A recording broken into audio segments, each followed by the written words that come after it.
사랑하는 태극기 애국시민 여러분, 안녕하십니까? 김평우 변호사입니다. 지난 6월 30일 미국의 트럼프 대통령이 판문점의 북한 구역에서 김정은을 만나 세 번째 정상회담을 가졌습니다.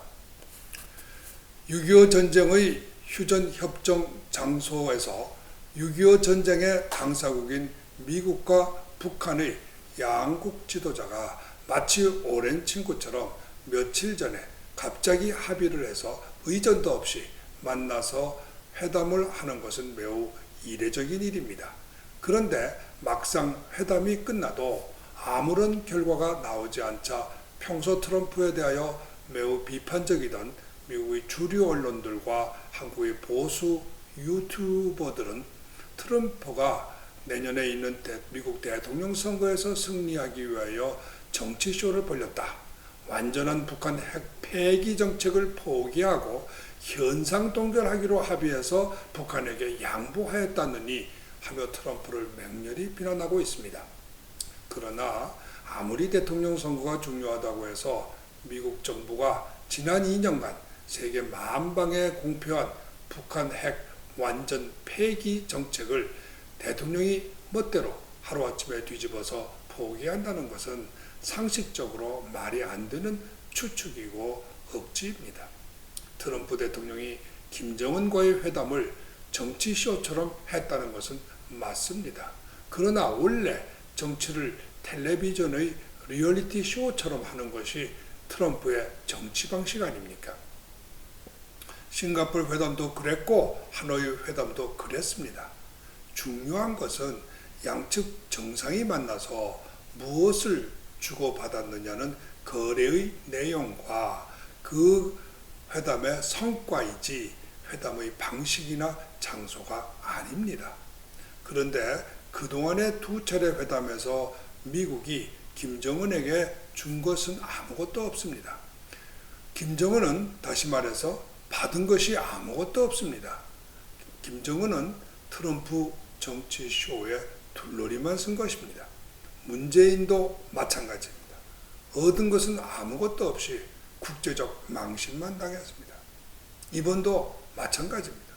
김정은과 문재인은 둘 다 실속 하나도 없이 트럼프가 연출, 주연, 감독하는 판문점 정치쇼에 출연해서 주연 배우를 빛내주는 못난이 조연 역할만 하였습니다. 그런데 정작 미국 회담의 성과는 눈부십니다. 특히 이번 판문점 회담은 그 성과가 정말 놀랍습니다. 북한 인민의 태양신, 김일성의 손자, 김정은이 그동안 트럼프에게 2번 속고 당했으면 못 오겠다고 버틸만도 한데 이번에도 역시 무조건 달려왔습니다. 마치 야밤중에 갑자기 찾아온 장인 어른에게 신발끈도 제대로 못 매고 허겁지겁 달려나와 인사를 드리는 착한 사위의 모습입니다. 트럼프가 부르면 김정은은 아무데고 의전도 없이 달려온다는 것을 북한인과 한국인, 중국인과 일본인 그리고 전 세계인에게 확실히 보여주었습니다.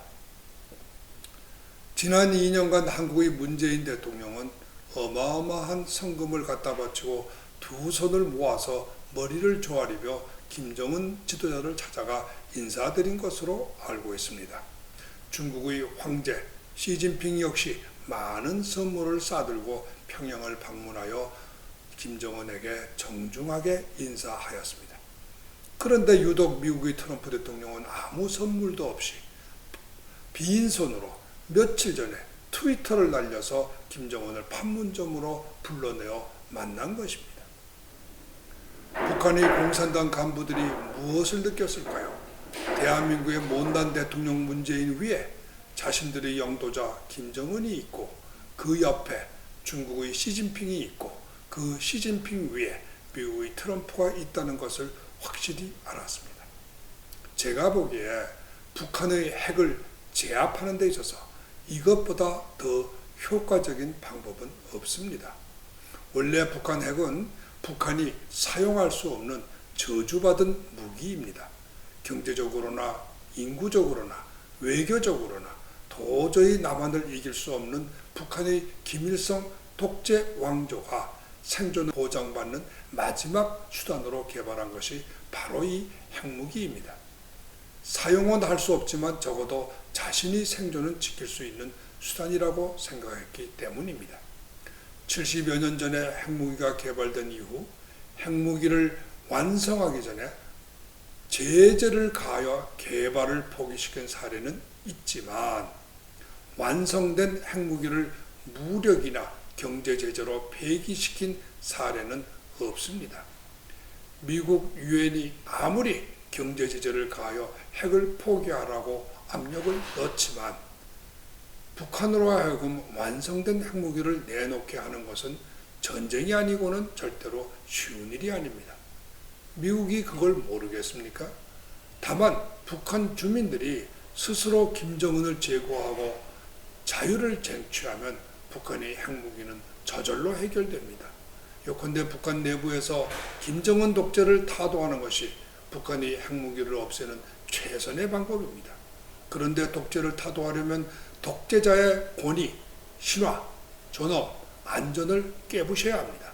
트럼프는 바로 이 원리를 꿰뚫어 보고 미북 회담을 통하여 김정은의 신화를 깨부수고 있는 것입니다.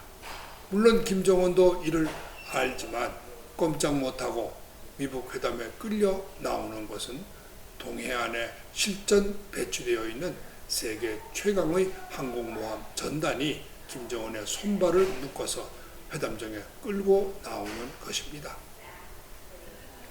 여러분, 김정은이 트럼프에게 꼼짝없이 당하는 것은 만년 독재로 대대손손이 부귀영화를 누리겠다고 핵무기와 대륙간 탄도탄을 개발하여 동족과 이웃나라를 협박한 죄의 벌을 받는 것입니다.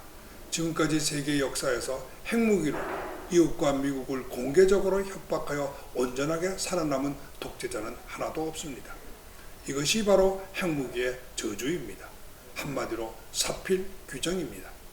문제는 트럼프도 아니고 김정은도 아닙니다. 유엔과 미국도 해결하지 못하는 북한 핵무기를 아무런 해결 능력도 해결 수단도 없는 대한민국 대통령들이 노벨상이나 선거의 승리를 노리고 해결사로 나서서 국민과 세계를 속이는 것이 정말로 문제입니다. 더 큰 문제는 해결사로 나서서 제안한다는 것이 고작해서 트럼프님 제발 김정은과 전쟁을 해서 우리 다 죽이지 마십시오. 김정은이 시키는 대로 돈이고 주권이고 뭐고 다 들을 터이니 트럼프님은 김정은이 원하는 대로 다 들어주세요. 고작 이런 것입니다. 그러자고 지난 두 번의 미북 회담을 중계하고 이번엔 판문점 회담까지 중계한 것입니다. 김정은이 아무리 동족이라지만 엄연히 6.25 전쟁으로 대한민국 국군과 시민 수백만을 죽였고 지금도 핵무기로 서울을 불바다로 만들겠다고 위협하는 적국 북한의 독재자 아닙니까? 어떻게 명색이 대한민국의 대통령이라는 사람이 대한민국의 영토 안에서 김정은이 7천만 한국인을 대표해서 미국 대통령과 한반도의 운명을 협상하도록 내버려 둔단 말입니까? 이러고도 독립, 자주, 자유의 국가입니까? 그런데 어쩐 일인지 야당 의원이라는 사람들 중 한 사람도 자기 나라 대통령이 저지르는 명백한 주권 포기의 반역 행위를 비판하고 질타하는 목소리가 없습니다. 오로지 내년 선거에 정신이 팔렸습니다. 소위 보수 유튜버들도 주제를 전혀 파악하지 못하고 있습니다. 미국 대통령 트럼프가 정치쇼를 해서 내년에 미국 대통령으로 재선이 되든 말든 그것은 미국의 국민들이 알아서 할 일인데 마치 미국의 민주당 당원들인 양 트럼프의 재선을 막는 데만 관심이 있습니다. 그나마 고영주 변호사님 한 분이 정신을 바짝 차리고 주제를 파악하여 한마디 시원하게 외쳤습니다. 나라의 주권을 포기한 반역자 문재인 하야하라. 태극기 애국자 여러분, 우리 다 같이 고영주 변호사님 따라서 외칩시다. 나라의 주권을 포기한 반역자 문재인은 하야하라. 감사합니다.